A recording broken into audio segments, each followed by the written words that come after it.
फंबाय नोंना नामा मा नाम? आंनि नामा फिलिमन नार्जारि। हाबा जाखानाय मानसिखौ माने जेनेबा लानानै बिनि न'खरखौ बिदि दंस' खालामदों?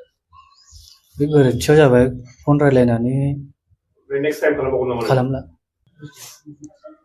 नों बेखौथ' जुलि जाखानायमोन नङा होमबा? नोंबोथ' जानाय मिथिखानानै नों मानो हाबनाय बेयाव? माने भुल गोरोन्थियाव जाबाय। फनजों रायलायनानै मानानै बेयाव गोरोन्थि जाबाय आरो। माइनाव बसुमतारी। माब्रै जेनेबा नोङो बे सासे सेंग्राजों सासे नोङो हाबा जाखानाय मानसिया माब्रै कन्टेक्ट जानानै बिदि फैलायखो? बिदिनो मिथिस्लाबायाव रायलायबाय थानानै गोसोआ बायलांनानै खारफ्लांबाय। बे समावहाय लोगोफोर नोंथांमोननि सेराव मोनसे गोदान आपडेट भिडिअ आं लानानै फैफिनलायबाय।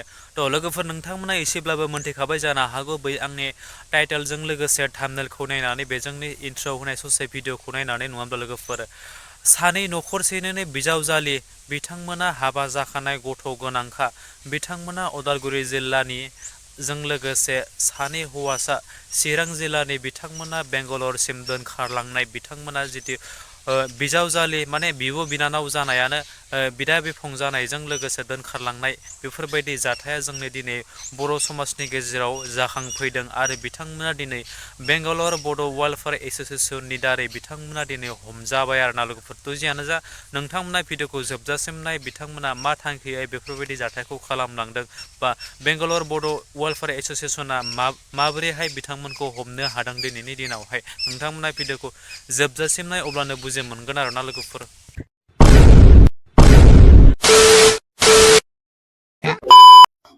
फंबाय नोंना नामा मा नाम? आंनि नामा फिलिमन नार्जारि।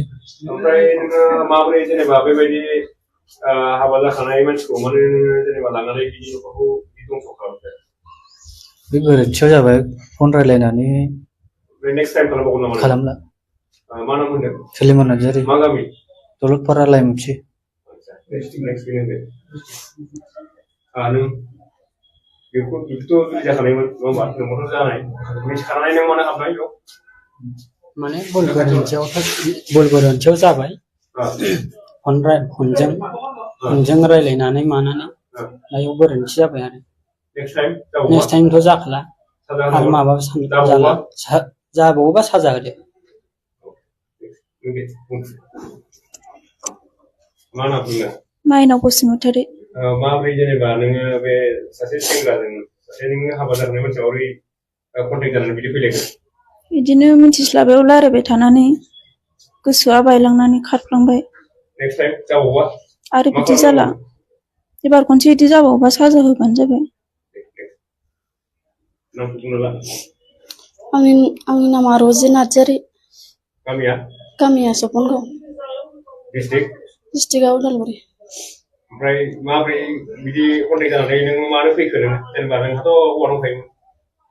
बिदिनो रायलायनानै बिदिनो रायलायदावनानै गोसोआ बायलांबाय बिदिनो फैबाय आरो नेक्स्ट मोनबावबा मा खालामनांगौ? नेक्स्ट मोनबावबा बुबानो जाबाय। बुबानो जोबगोन नामा? नेक्स्ट टाइमावथ' जाखाला बिदि जाबावबा मा खालामनो हागोन।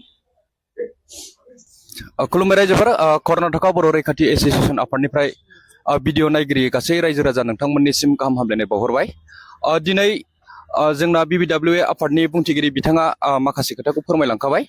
दा दिनै जोङो कर्नाटका बर' रैखाथि एस'सियेसन आरो बेंगलर बड' वेलफेयार एस'सियेसन मोननै आफादजों जोङो ज' जानानै खौसेयै बे हाबाफारिखौ दिनै जोङो मावफुंनो हादों न'खरनि हांख्रायनाय बायदियै।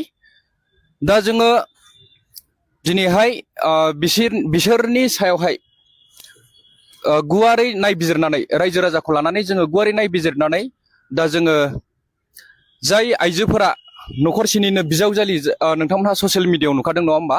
दा बे आइजोफोरखौ जोङो न'खरनि आखायावहाय बा हौवानि आखायाव आरोखि फिसायनि आखायाव जों गथायफिननानै होबाय। बेनिफ्राय जाय लाइमोनफोरा जाय सेंग्राफ्रा बे आइजोफोरखौ लानानै तामिलनाडु त्रिपुरायाव थाहैदोंमोन दा बिथांमोनखौबो जोङो दिनै मेलनि गेजेरजों गुवारै सावरायना दा मोननैबो साइडखौ जोङो आलदा खालामनानै बे हौवासाफोरखौ जोङो बिफानि आखायाव गथायनानै होनाय जासिगोन। आरो लोगोसे बे आइजोफोरखौ थाबैनो न'खरावहाय बा गामियाव लानानै थांसिगोन आरोखि बिथांमोनहा अदालगुरिनि बे आइजोफोरा बेनिफ्राय नैबे लाइमोनफोरा सेंग्राफोरा चिरां डिस्ट्रिक्टनिमोन नोंथांमोन दा आङो सानदों अब्लाबो नोंथांमोननि सिगाङावहाय बिसोरनिफ्राय मुंफोरखौ आं सोंनानै लानो रायजोफोर नामखौ खिन्थाहर बिमा बिफानि नाम बबेनि आंनि नामा खायन नार्जारि आंनि नामा खायन नार्जारि आरो जायगाया चिरां ओमफ्राय एरियाया खुंग्रिं गोबोरखि एरिया बेखौनो सों आंनि नामा फिलिमन नार्जारि गामिया लाइमुथि दल'पारा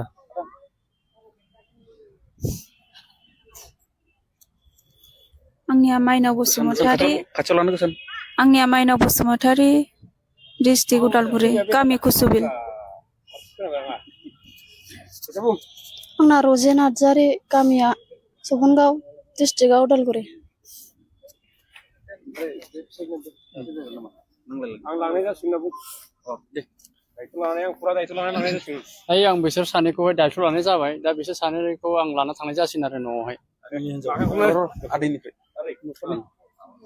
गार्जेन दायो मा खालायबावनो दा बे सेंग्रा सानैखौ आंनिनो मानसि जायो आं बिसिनि बिफा जायो सासेयाबो आदानिनो फिसालाखा बेनिखायनो बे इसोरनि मानसिफ्रा आंनि आखायाव गथायना होबाय आं लांनाय जासिगोन आरो थेंक इउ जोबथायाव आं फंनैसो बुंहरबावनो सानदों रायजोफोर इयुन समफोराव जुदि बे आइजो आरो बे सेंग्राफोरा जुदि बेफोरबायदि हाबायाव जुदि फैबावोबा बेफोरबायदि खामानिखौ मावबावोब्ला जोंनि बेंगलर बड' वेलफेयार एस'सियेसन आरो कर्नाटका बर' रैखाथि एस'सियेसननि नोजोराव जुदि फैबावोबा फिन खेबसे जोंनि आफादा बिथांमोननि सायावहाय गोख्रोङै आयेननि राहा लानाय जागोन आरो बेजोंनो लोगोसे जोङो बिथांमोननिफ्राय जे जोङो लिरबिदां लिरनानै लादों बेखौ जोङो आजावनाय जासिगोन मोनसे खोथा आं आरो फोसावहरबावनो नागिरदों दिनैनि जितु बे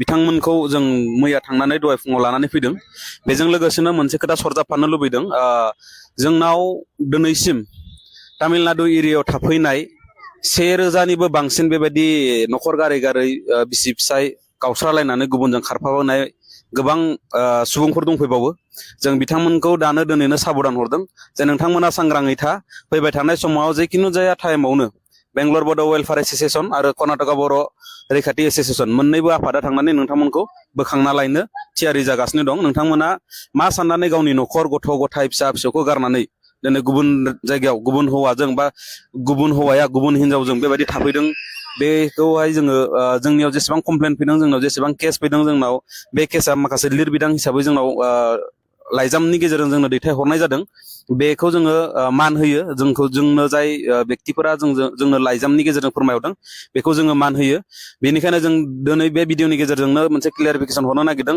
बेंगलराव थानाय ओरै तामिलनाडुआव थानाय तामिलनाडुआव सेलामनिफ्राय लानानै कयामुटुरसिम त्रिपुर कयामुटुर सेलाम इरड आरो ओरैजाय केरेलायाव थानाय जाय बिथांमोना मालायनिया मालायजों खारलायदों नोंथांमोना हानायसेबां सांग्रां थाखा जिखुनु टाइमावनो जों नोंथांमोनखौ थिखांनो थियारि जानानै दङ दिनैनि थारिखनिफ्राय लानानै एसेनोसै गोजोन्थों थ' बेनोमोन लोगोफोर भिडिअआ निस्सय नोंथांमोना जोबजासिम जुदि नायदोंब्ला थारैनो मोनथिखाबाय नङा होमब्ला जोंनि बर' समाजावहाय मानो बेफोरबायदि जाथाया जायो हाबा जायैया आलदा बाथ्रा आरो हाबा जाखांनाया आलदा बाथ्रा जायो हाबा जाखांनानै बिथांमोना गथ' खांखांनानै न'खर संसार जाखांनायनि उनावसो फिन खेब गावखौनो सेंग्रा बा सिख्ला बेफोरबायदि साननाया जोंनि बर'फोरनि गोसोआवहाय गोबां साननायखौ लाबोनानै दिनैनि दिनाव बेफोरबायदि जाथाया गले गले बारानिख्रुइ बारासो जालांबाय थानो हमबाय आरोना लोगोफोर मानो थाखाय बेफोरबायदि नोंथांमोना उन्दै बैसोआवनो मानो हाबा जायो बेफोरबायदि